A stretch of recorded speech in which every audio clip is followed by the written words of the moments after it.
This is such a predicament of Cirrus research. The latest global positioning report is just out. The title, Inflation Penalty Hitting US Dollar and Equity Multiples.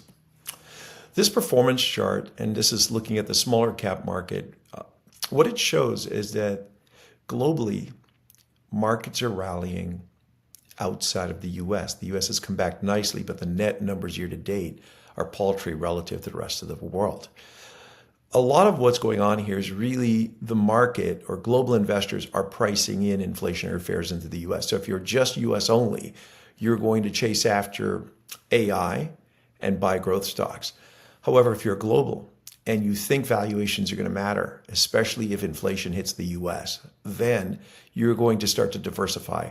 Bottom line, the valuation gap is severe between the US and rest of the planet. And so global investors, I think, are now looking more closely at the valuations. The large cap data reflects this. Our small cap data also reflects this. So I think this will continue to transpire. We've seen the dollar become especially weak this year. You don't want to overstate that because clearly the dollar was coming off of severe highs. But the fact that the weakness this year seen is about as dramatic as we've seen going back to the 70s is notable. Another key point in the US, and this is a key driver on global equities, is that the leadership in the US market is becoming more and more extreme. And so to some degree, if you do get an inflation jump or markets in the US, investors in the US begin to price in an inflation concern in the long bond, then highest multiples are going to be penalized. This will be especially amplified if the US market is crowded, as it is now, and it seems to be getting more extreme here.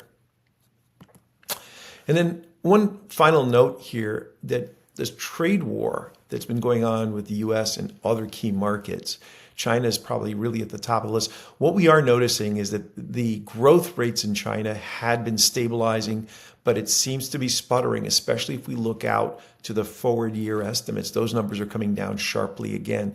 So what we've got right now is almost like 20% estimates are getting raised. Let me flip that around. You're looking at estimates that are getting cut to about 60, 70, 80%. So that's fairly dramatic. Take a look at the full report, and as always, happy to take your questions. Thank you.